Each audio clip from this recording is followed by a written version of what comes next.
Assalamualaikum warahmatullahi wabarakatuh. Hai sahabat beriman, apa kabar?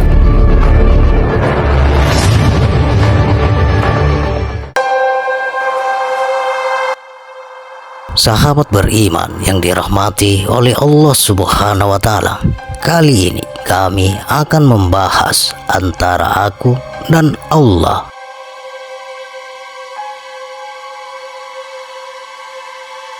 Wal awal wal akhir Allahus samawati wal ar wal jahiru wal batinu lillahi samawati wal ar lahu kus samawati wal ar Allahul ladzi khalaqas samawati wal ar. La huruful alif tidak kosong, wala sautin wala alif kosong titif alif. Alif Muhammad Adam akhadiyat wahdah wahdiyat sat sifat af'al. Alif terbang, la hurufin wala sautin, tiada huruf tiada suara, inilah dia jibu. Alif terbang ini bunyikan menjadi a, i, u. Aku ini hidup, atau dengan lain kata aku Tuhan, ia Tuhan, wujud Tuhan, semuanya pun kepada Hu, dan Hu itu lenyap dalam jibu, artinya tiada huruf dan tiada suara.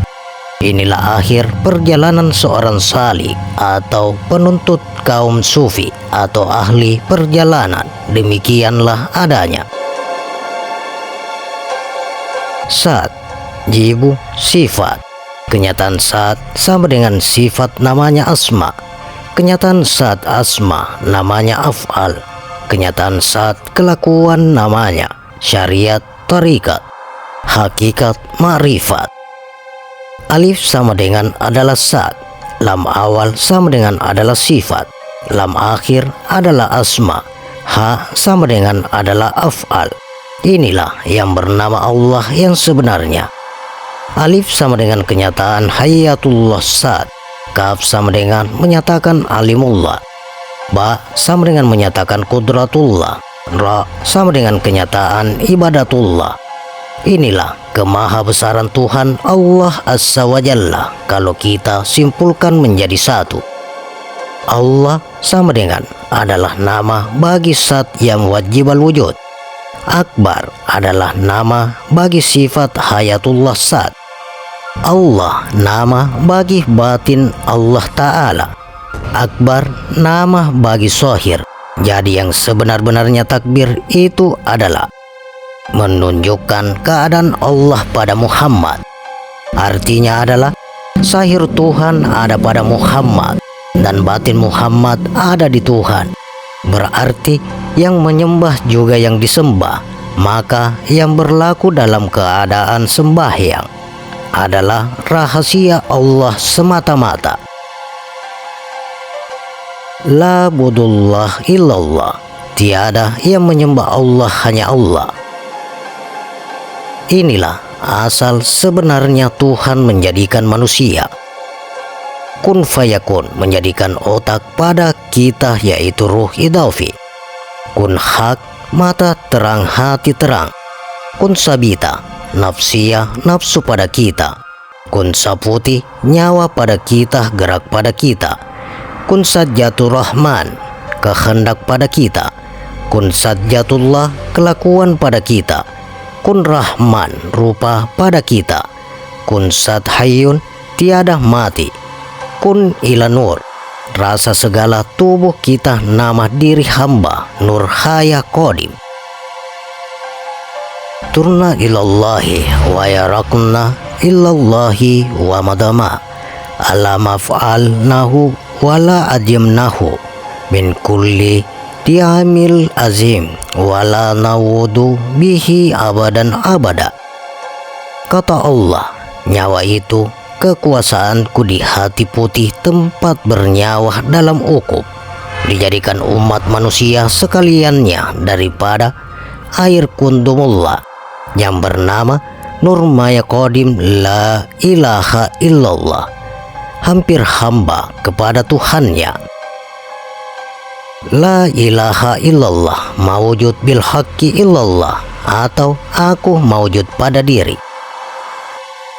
Adapun rahasia syariat pada anggota tubuh, rahasia tarekat pada hati, rahasia hakikat pada nyawa, rahasia ma'rifat pada diri. Kalau sudah mengenal diri, nampaklah hakikat diri pencipta sekalian alam, yaitulah yang bernama Allah, tiada permulaan, tiada berkesudahan. La ilaha illallah adalah zikir. Illallah adalah zikir. Allah adalah zikir. Sunyi. Minallah sama dengan hamba. Billah sama dengan Muhammad. Lillah sama dengan Allah. Daripada Allah, kepada Allah, karena Allah. Ruhani sama dengan tubuh syariat. Rahman sama dengan hati torikat. Idofi sama dengan nyawa hakikat. Robbani sama dengan rahasia ma'rifat. Adapun rasa nurani, penguasaan dirimu adalah akalmu. Penguasa perbuatanmu adalah hatimu. Penguasa hatimu adalah rasamu. Di kedalaman rasamu ada nurani yang tak pernah terpisah dari aku. Nuranimu adalah bagian dari sifatku.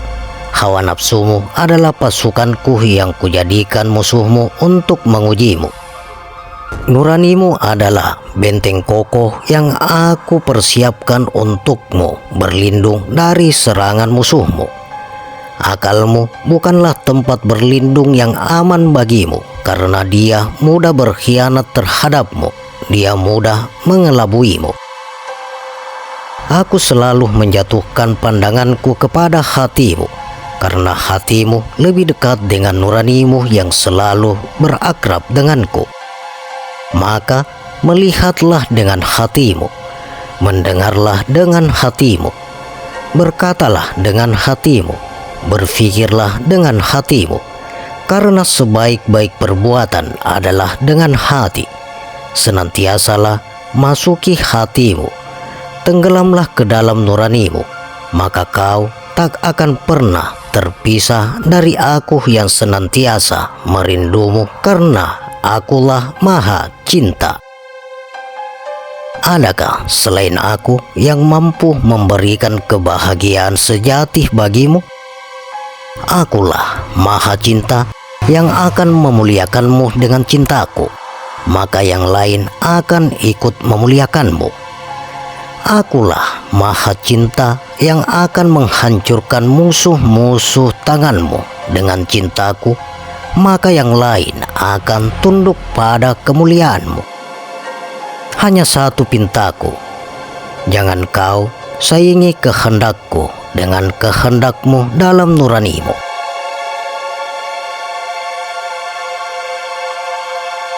Berikutnya mensucikan diri.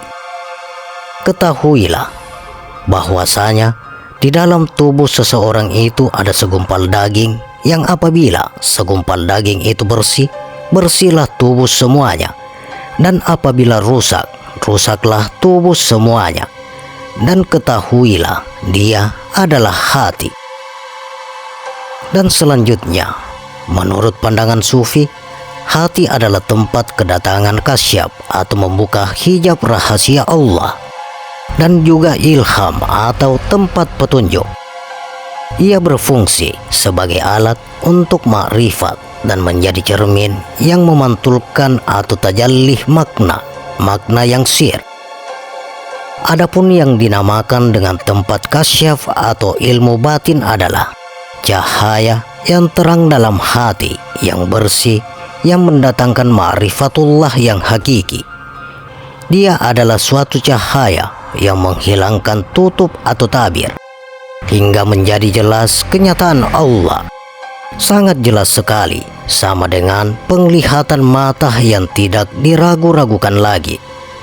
Sedangkan yang dimaksud dengan ilham adalah petunjuk dari Allah secara insting atau secara spontanitas, yang merupakan perwujudan ilmu laduni.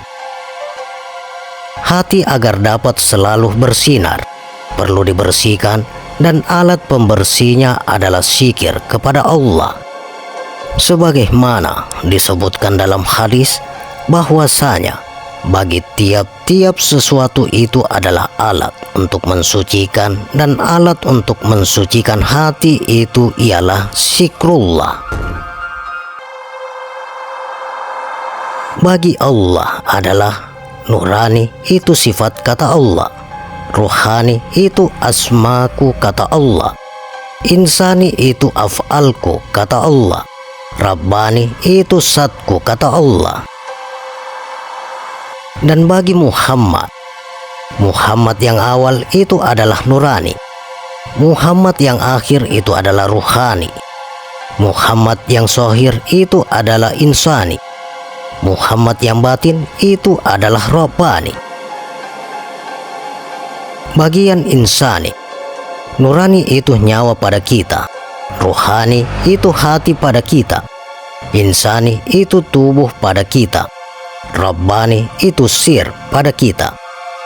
Dan terhimpun zat bagi Allah, diri bagi Muhammad, sifat bagi Allah, rupa bagi Muhammad, asma bagi Allah, nama bagi Muhammad, af'al bagi Allah, kelakuan bagi Muhammad.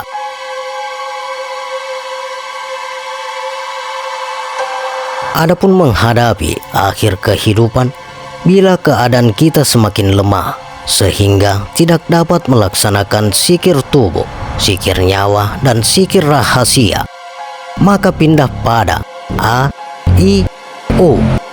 Dan bila tidak mampu lagi, perhatikan berpindah kepada keluar masuknya nafas dengan disertai keyakinan. Dia juga yang keluar, dia juga yang masuk, dia juga yang tidak keluar dan tidak masuk. Akhirnya perhatian kepada tidak bersuara, yang bukan dengungan, bukan pula pendengaran, bukan pula nafas, tidak tersentuh oleh lidah. Itulah yang dinamai dengan istilah rambut selembar. Gaibkan dirimu kepada nur. Nanti Muhammad yang meneruskan kepada yang tidak terbatas, yaitu zat. Maka dengan demikian zat Tuhannya ia melihat kepada Tuhannya. Allah Subhanahu wa ta'ala berfirman, "Hai Muhammad, bila engkau ditanya tentang aku, katakanlah bahwa aku lebih dekat dengan urat nadi." Selanjutnya mengenal sejati diri. Di dalam kepala ada otak. Di dalam otak ada nafas. Di dalam nafas ada ruh. Di dalam ruh ada budi. Di dalam budi ada nur. Di dalam nur ada sir Allah. Sabda Nabi Muhammad SAW dalam hadis qudsi, di dalam tubuh anak Adam ada segumpal daging. Di dalam daging ada hati. Di dalam hati ada buah. Di dalam buah hati ada nyawa. Di dalam nyawa ada rahasia. Di dalam rahasia ada nur ilahi yang tersembunyi. Di dalamnya ada aku. Siapa mengenal dirinya, dia akan kenal Adam, yaitu tanah, air, api, angin. Siapa mengenal Adam, dia akan kenal Muhammad, yaitu wujud, ilmu, nur, suhud. Siapa mengenal Muhammad, dia akan kenal ruh. Siapa mengenal ruh, dia akan kenal Allah Subhanahu wa ta'ala, yaitu zat, sifat, asma, af'al. Ingatlah, engkau akan Allah datang. Ingat hanyalah dari Allah yang tidak lalai sekejap mata. Awaluddin ma'rifatullah adalah awal agama mengenal Allah. Man arafa nafsahu faqad rabbahu. Kenalilah dirimu, rata-rata baru kenal Tuhan yang nyata. Barang siapa mengenal Tuhan yang nyata, binasa bagi dirinya. La haula wala quwata illa billahil aliyul azim. Tiada daya dan upaya melainkan Allah yang maha tinggi. Itulah yang disebut binasa bagi diri kita, yaitu matikan diri sebelum mati. Ketahuilah bahwa al-hayat atau hidup itu adalah zatnya Allah Subhanahu wa Ta'ala, dan nyawa adalah Muhammad. Oleh sebab itu, martabat waliullah hidup dikandung nyawa dan nyawa dikandung hidup. Allah Subhanahu wa Ta'ala berfirman, "Ketahuilah bahwa Adam adalah makhlukku. Aku ciptakan dia dengan tanganku. Aku tiupkan ke dalam tubuhnya ruhku. Aku tundukkan semua malaikatku sujud kepadanya. Aku tutupi tubuhnya dengan pakaian kemuliaanku. Cahaya di dalam cahaya aku, bayang di dalam bayang-bayang aku, hidup di dalam hidup aku, rahasia di dalam rahasia aku." Kenalilah dan pahamilah wilayah diri. Al-Haq, Yallah, Jalalahu, benar-benar menyikapkan diri dan menampakkan dalam segala sesuatu, lalu tersembunyi dalam penampakannya. Maka selainnya tidak tampak dan tidak pula tersikap, kecuali dengan cahaya keagungan dan kemegahannya. Bila demikian, maka akan lebih jelas dalam khairat. Aku menuturkan, tidak tampak nyata dalam wujud semesta selain kemegahan zatnya, dan tidak aku terhijab kecuali dengan hijab kerahasiannya. Demikian sampai akhir qasidah. Allah berfirman, "Dialah yang maha awal dan maha akhir, maha zahir dan maha batin." Quran Surat Al-Hadid ayat 57. Artinya adalah, Dia yang maha awal tanpa permulaan, maha akhir tanpa puncak keakhiran, maha zahir dengan sarana penyikapannya, yaitu rahasia-rahasia zat dan cahaya-cahaya sifat-sifatnya. Dialah maha batin dalam esensi penampakannya. Dia tampak dengan zatnya dan bersama dengan atsar sifat-sifatnya. Dalam Al-Hikmah disebutkan bahwa Dia tampakkan segala sesuatu karena Dia sang maha batin. Dia lipat wujud segala sesuatu karena Dialah sang maha zahir. Dia tampakkan rasa ada wujud ciptaan dengan namanya Al-Batin. Dia lipat wujud segala sesuatu dengan namanya As-Zahir karena tidak ada yang tampak nyata bersamanya. Permasalahannya ini tidak bisa dipahami kecuali oleh orang yang telah merasakan rasa-rasa maknawi ruhaniyah, yaitu mereka yang sudah bisa menetapkan adanya dua sifat berlawanan dalam penampakan yang tunggal dan memberikan masing-masing pihak apa yang menjadi haknya. Bagi orang-orang yang belum mencapai makom mereka, cukup dengan berpasrah menurut apa yang telah mereka perlambangkan. Bila kamu tidak melihat hilal, pasrah lafaz orang-orang yang melihatnya dengan mata kepalanya. Berikut tingkatan jiwa. Jiwa pada tahap paling rendah disebut nafas amara, yakni nafas yang terus-menerus mendorong kepada hal-hal yang buruk dan rendah. Setelah melalui latihan spiritual, jiwa meningkat menjadi nafas lawamat, yakni jiwa yang mampu mencelah kekurangan-kekurangan dirinya sendiri. Bila ditingkat lagi, jiwa itu akan sampai kepada puncak kesempurnaannya. Itulah nafas mutmainnah, yakni jiwa yang tentram, damai, dan bahagia. Manusia yang memiliki jiwa yang sempurna itu disebut juga manusia sempurna atau insan kamil. Mengenal manusia sempurna ini, Al-Jami sebenarnya memberikan penjelasan yang cukup panjang.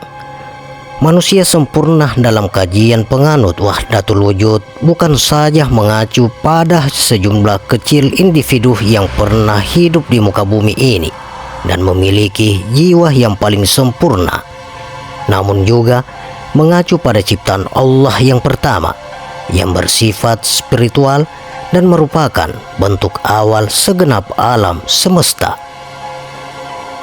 Dari banyak munajatnya yang indah kepada Allah, dia berkata, "Ya Rabbi, ya Tuhanku, jauhkanlah kami dari perbuatan yang menghabiskan waktu untuk perkara-perkara kecil yang tak berguna. Tunjukkanlah kepada kami segala perkara menurut hakikatnya. Angkatlah dari batin kami selubang ketidaksadaran. Janganlah diperlihatkan kepada kami barang yang tidak nyata sebagai barang yang ada. Janganlah kau biarkan bayang-bayang menutup batin kami, sehingga kami tidak dapat melihat keindahan-Mu. Jadikanlah bayang-bayang ini sebagai kaca yang melalui batin kami untuk menyaksikan-Mu." Setiap perkataan bicara tentang cinta tatkala mendatanginya. Daku tersimpu malu. Bahasa mulut memang bisa menerangkan, tapi cinta lebih terang tanpa kata-kata. Para sufi menganggap Allah Subhanahu wa Ta'ala sebagai kekasih hakiki para pencinta sejati. Kekasih-kekasih selainnya adalah jelmaan dari tajallinya. Cinta kepada tajallinya dianggapnya sebagai cinta majasi yang secara vertikal menuju cinta sejatinya, yaitu Allah Subhanahu wa Ta'ala. Para sufi percaya bahwa pada hakikatnya tidak ada suatu apapun kecuali ekstensinya yang Maha Esa. Semua makhluk adalah huruf-huruf yang terangkai indah dalam lembaran wujudnya. Cintanya adalah cinta. Cinta hanya bisa dipahami lewat pengalaman personal. Namun hakikatnya mustahil direnungkan hanya dengan sekali percobaan. Manusia tak mungkin mengarungi dan menggapai cinta sejati, karena cinta merupakan jalan tak berujung. Cinta tak pernah memuaskan pecandu yang selalu dicekik dahaga. Besarkah pengaruh cinta? Demi cinta, subjek rela meniadakan dirinya sembari menganggapnya sebagai puncak kesempurnaannya. Larun yang mati akibat tersengat api lampu yang dipujanya. Semut tenggelam dan terbenam dalam gula yang dicintainya. Bagi sebagian orang, cinta lebih dari sekedar bernyawa. Karena itulah mereka mengutamakannya atas kehidupannya. Wujud keseluruhan terpadu dalam zat yang satu, sebagaimana ungkapan penyair. Wujud-wujud ini semua terpadu, meski terbilang menampakkannya di dalam perjalanan hidupmu tiada satu pun yang baku selain dirimu. Dan terkadang di dalam satu wujud terkumpul banyak sifat-sifat berlawanan menurut analisa rasio maupun kebiasaan hukum alam. Namun dengan perbedaan sudut pandang atau arah pemahaman, maka bisa disimpulkan bahwa hukum-hukum rasional, baik yang wajib, yang mustahil, maupun yang mungkin atau jais, belum tentu terus berlangsung mencapai sasaran menurut ahli batin. Hanya saja sebagian hal-hal yang relatif menurut ahli zohir bisa menjadi kepastian bagi ahli batin dengan mengembalikannya pada keaslian wujudnya dan tersaksinya al-haq di dalamnya. Dan perkara yang jais menurut ahli batin adalah berubah-ubahnya warna anggur cinta ilahi sesuai kehendak Allah terdahulu.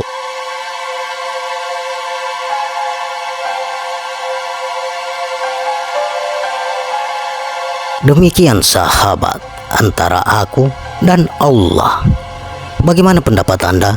Silakan share pendapat menarik Anda pada kolom komentar. Semoga video ini bermanfaat dan bisa menambah keimanan dan ketakwaan kita kepada Allah Subhanahu wa Ta'ala, dan tentunya kita semakin cinta kepada Rasulullah Sallallahu Alaihi Wasallam. Terima kasih untuk sahabat-sahabatku yang telah menonton video ini. Sampai berjumpa kembali di video berikutnya. Wassalamualaikum warahmatullahi wabarakatuh.